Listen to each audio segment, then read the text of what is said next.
Chapter 9. The wreck died on Friday night, leaving Sam stranded with Barbara on South Belmore, about halfway between the movie they had just seen and home. In a state of total humiliation, he phoned Simon for a lift, his one stipulation: don't tell Phil. But it was already too late. Phil was over at the Irvings for the evening and would not be put off. And when he found out that his wreck was in trouble, he became completely hysterical. "What did you do to my wreck?" he howled into the phone, having finally succeeded in grabbing the receiver from Simon's hand. "Put Simon back on, Philip. I'm not in a good mood." "I can't believe this," muttered Phil as he and Simon climbed into the Firebird and headed towards South Belmore. Simon just laughed. "Be grateful you're not Sam." Following Sam's directions, they found the stranded couple standing by the orange Beetle. Barbara was looking tolerant, though clearly unhappy, but Sam's face radiated deep mortification. He was so upset that even Phil's attempts to start an argument failed to get a rise out of him. After some discussion, it was decided that Phil and Sam would stay with their wreck, and Simon would drive Barbara home. As the Firebird drove off, officially ending the date, Barbara stared out the back window until Sam was out of sight. Then she turned to Simon and poured out her entire heart, telling of her feelings, hopes, and frustrations regarding Sam Stavridis and men in general. Poor Simon could only marvel at how the formerly silent Barbara suddenly found so much to say while talking with or about Sam. "He's so nice! We get along so well together! I can't believe this happened tonight!" "Gee, Barbara, I don't know what to tell you," said Simon lamely, making a mental note to check his driver's license to see that the name there was Simon Irving, not Ann Landers. Then, for some reason, Barbara started to tell about the history of her love life, about her first boyfriend Stephen, her second Freddie, her third, fourth, and fifth, who were all named Mark, and her most recent Cahill. What kind of a name was Cahill? She made it pretty obvious that the number 7 spot was all Sam's, and slyly began probing for information on how Sam felt about her. "I don't know what to tell you," Simon said again. When he finally pulled up in front of Barbara's Massapequa home, she kissed him on the cheek, thanked him for being the most wonderful person in the world to talk with, said she felt much better now, and ran into the house. When Simon got back to the disaster area, the wreck had mysteriously started up again, and neither Phil nor Sam could explain how. The car was exactly as it had been before, still idling like an armored panzer division, still belching blue smoke. The body, however, bore one more scar, a small dent in the driver's door, which matched in size the toe of Sam's shoe. "It's an intermittent defect," Phil diagnosed. "Oh, thank you, Mr. Car Expert," Sam wailed. "I could have told you that." "I was only trying to help," Phil said defensively. "Well, don't!" He turned his face to the sky. "Why tonight, huh? I don't mind a breakdown, but why tonight? She'll probably never speak to me again." Simon was pretty sure she'd used up all her words on him and would never speak to anyone again. "Look," said Phil, "there's only one cure for what you've experienced tonight." "What's that?" "A hamburger. Let's buzz on over to Burger King. I'm buying." "You're broke this week," Sam reminded him. "Well, you'll pay and I'll get you back next trip. This is no time to get technical. You need the company of other males, and eventually you realize that relationships with women are supposed to drive you crazy. That's the way it's set up. That's what makes it so good when things finally do work out. Unless she shoots you with a fire extinguisher," Simon added. "Right," Phil agreed. "Let's move out." Let me get some more. Simon was now working on a new painting called Assembly Line. It depicted a typical assembly line plant concentrating on the faces of the individual workers. It was his most ambitious effort to date, with interesting people and good perspective, and Simon felt it just might be the one to leave Karada speechless and bring home the Vishnik Prize. He didn't get too much work done on the particular that weekend, though, because he spent most of his time at the Fosterville Country Club trying desperately to keep up with his father. Mr. Irving's athletic ability seemed to increase exponentially with each Interflux triumph. He was a dervish on the squash court, a killer at basketball, and a virtual torpedo in the club's Olympic-sized pool. He was also gaining renown in the weight room, and had only yesterday pedaled one of the exercise bikes into a smoldering ruin. Simon was chided by the regulars that his physique was so far inferior to his father's, a man 25 years his senior. And yes, it was true that if Interflux held out for any significant length of time, Cyril Irving would be an excellent candidate for Mr. Universe, if one disregarded the telltale worry lines on his forehead. Mrs. Irving, however, considered her husband's excellent condition to be a direct result of the son's good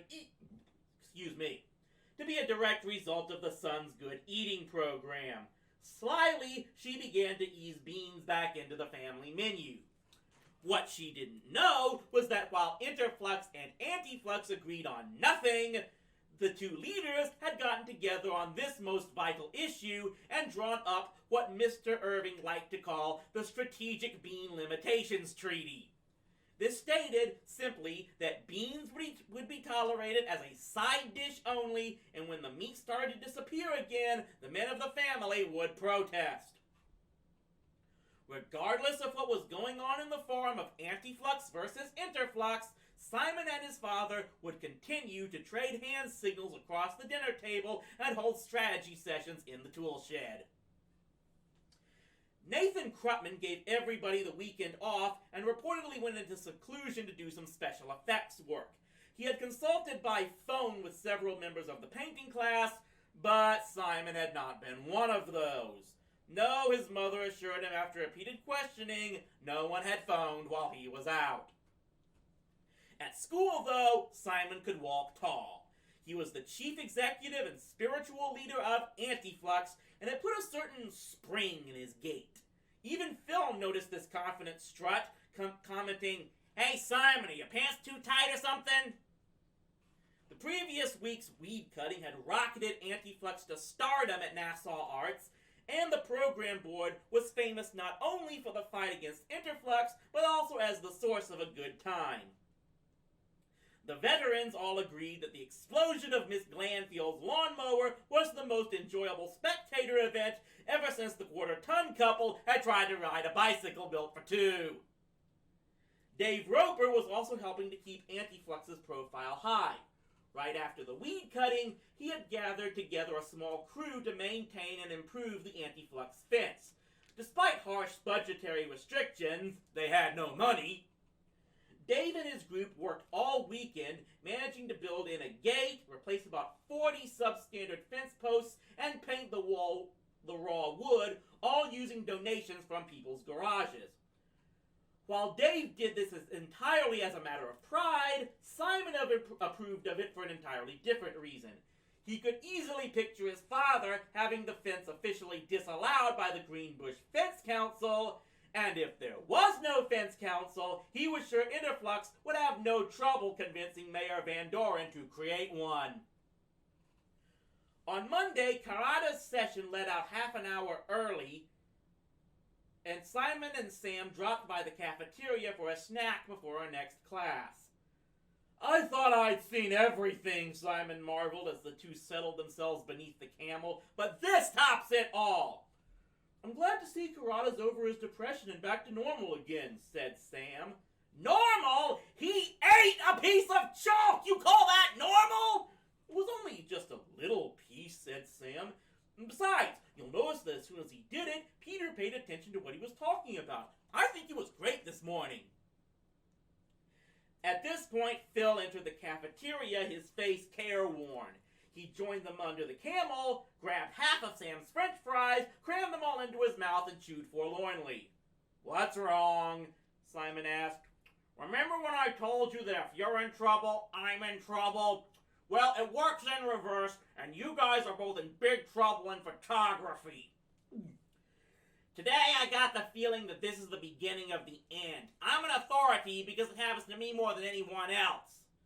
Sam opted not to fight over his french fries. "Are you that bad?" "No, but I'm not that good either. There are just serious photographers in this class, and I'm just a guy who isn't living up to his potential.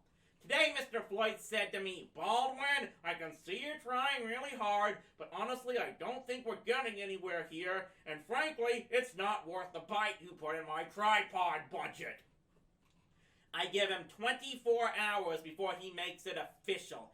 Man, TC's going to freak when he finds out I'm on my butt again."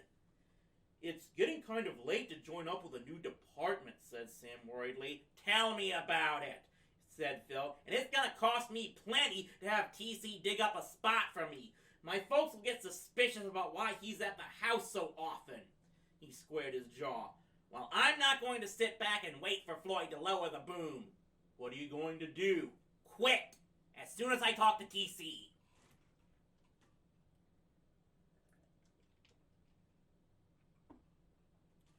Sam ate his lunch with Barbara again that day, and Simon and Phil took their places in the peanut gallery to watch from a discreet distance. They were soon distracted by the goings-on at their own table, however. Bill Macintosh had just had his first manuscript, The Legend of the Glass Caves, rejected outright by Kids Beat Press, and he was in a terrible snit. "I can't believe it! They didn't want my glass caves! What's the matter with those people?" "Maybe they have no taste," suggested Dinah diplomatically. "Well, that's obvious! Listen to this!" He opened the manuscript at random. "Every 72 years, the great star in Isenreb, brightest in the summer sky, is positioned so that its light shines through the passage of the ages, and the caves glow like diamonds. This is the time of Niknar Tap, when the evil Lord Nodrog quakes upon his dark throne, for now the powers of good are at their strongest." Now what 12-year-old wouldn't give his right arm to read this book? "Beats me," said Phil, kicking Simon under the table. "I liked it," said Dino. "What's Niknar Tap?" asked Dave Roper, who had arrived in the middle of the reading. "It's the name in the language of the land of the glass caves for the time when the powers of good are strongest," Bill explained seriously. "Where?" "In my book, you dope! And those lunatics at Kids Beat turned it down." "Maybe they didn't understand it either," Dave suggested helpfully, as everyone else at the table tried in vain to signal Dave that this was a very touchy subject for the 7'1" basketball star. "Look," said Bill in great aspirations, "my sisters are 13 and 11, and they both love this book. Every kid on my street loves this book. And if you're not subtle enough to understand the plot, may the black fires of Nadra consume you." "There are other publishers," said Simon soothingly. "Now that's the first intelligent advice I've heard all day, and I intend to submit my glass caves to every single one of them until someone has the vision to publish it." At that point, Sam came over to the table. "Hi, everybody," Philly whispered. "I think I'm going to need the rec on Friday because—" Yeah, I figured it out. Try not to kill it this time, will ya?"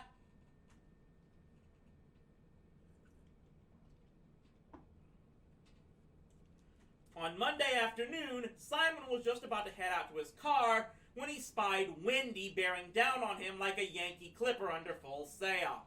"Hey, sleazebag, you got a letter?" She came up and handed him an official Town of Greenbush envelope, which he noted in some annoyance she had opened. "Are you still Interflux, or have you sleezed out of that one too?" "You know I am." He would have liked to come up with something a little more sarcastic and perhaps a touch wittier, but she was in ballet tights, which was interfering with his concentration. "Lots of luck with this one," she smiled maliciously. "I think this time you're out of your league. It's a beaut." Simon finished watching her walk away, sighed heavily, and unfolded the letter. "Dear Mrs. Orr, response to Lot 1346B. thank you for your prompt response to the weed problem. There is another circumstance which requires your attention. Please be advised that your lot, now excluded from the Interflux industrial expansion, has been rezoned for commercial development. Therefore, you have exactly 1 week to submit a proposed plan for said commercial development. Cordially yours, F. Van Doren, Mayor. Simon stared down at the terrazzo floor. Wendy was right. This was a beaut. He ran out to the parking lot, intending to drive over and see Phil and Sam. But there were the two remaining members of the program board still on the lot, tinkering with the wreck. It's the intermittent effect, called Phil, his voice echoing from under the hood, which is where the trunk should have been. Simon handed the letter to Sam, who read it and made a remarkably karate-like gesture, tearing at an imaginary beard. This is all we needed. Your father really knows how to go for the jugular. Phil emerged, grease-spattered, and was duly shown the fateful letter. So what's the big deal? We opened up a Kool-Aid stand and hawk a few brownies on the side. Sam looked vaguely hopeful. That counts as a commercial enterprise, doesn't it? I mean, we don't have to open Gimbals here. Simon shook his head. We'd get hassled to the skies. Why? Asked Phil. When I was a kid, I used to open up those little stands left, right, and center, and no one would hassle me. The police even used to stop by on hot days. Your Kool-Aid stands were never blocking the way to Interflux International, Simon pointed out. Kool-Aid and brownies is food handling. They'll be forcing us into restaurant licenses we can't afford and sending us health and quality control inspectors. They'll see to it that anyone who comes within 50 feet of that stand has to get a complete medical examination, including x-rays and blood tests, and you know the kind of money that would run on us. Phil nodded sagely. Sharp guy, he told Sam. Too sharp. I live with the other side, Simon reminded him, and I know the way his mind works. He's figuring on us to sell lemonade or something, so he's all ready to start the attack. Well, what can we do? Asked Sam in annoyance. We have no resources. We have 1,500 devoted students ready to follow Simon and Antiflux anywhere, said Phil stoutly. I personally am not worried at all. You've got to have faith. We can't burn out after coming this far. We've got a week, Simon amended, and a lot of praying to do.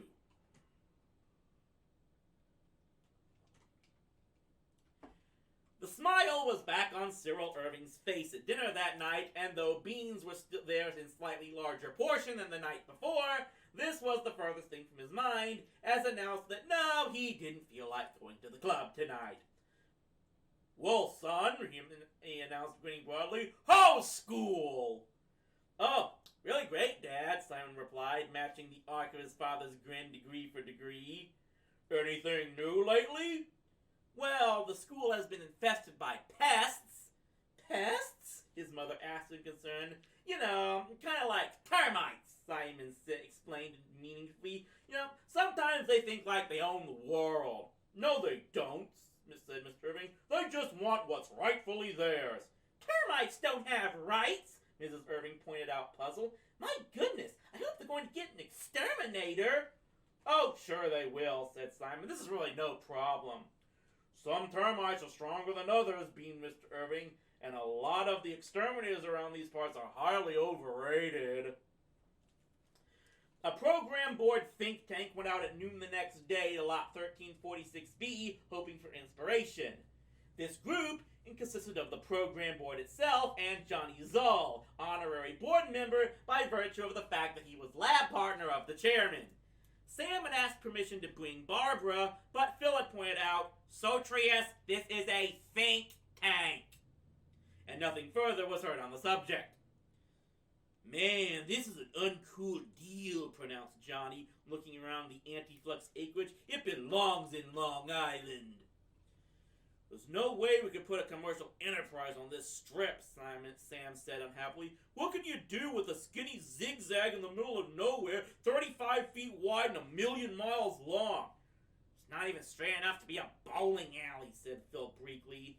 Simon looked around in frustration. Jeez, this place is really useless. What kind of idiot would pay $67 for this This wormhole! I mean, it smells like worms, it's shaped like a worm, the only things that live here are worms. There aren't even very many weeds here anymore, Phil added wanly. A smile suddenly appeared on Simon's face. Worms.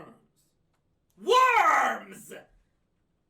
It's my lab partner, announced Johnny excitedly. He's getting another brilliant idea. Let's hear it, Simon. Worms! And, Phil prompted expectantly, we'll sell worms! There was the general air of a letdown. I don't want to put a damper on your enthusiasm, said Sam, but I don't know how much of a market there is for worms at this time of year. And besides, everyone's backyard has worms. Yeah, but most people don't want to dig their own. Sam made a face. I don't suppose it occurs to you that Nassau Art students will have the same sentiments?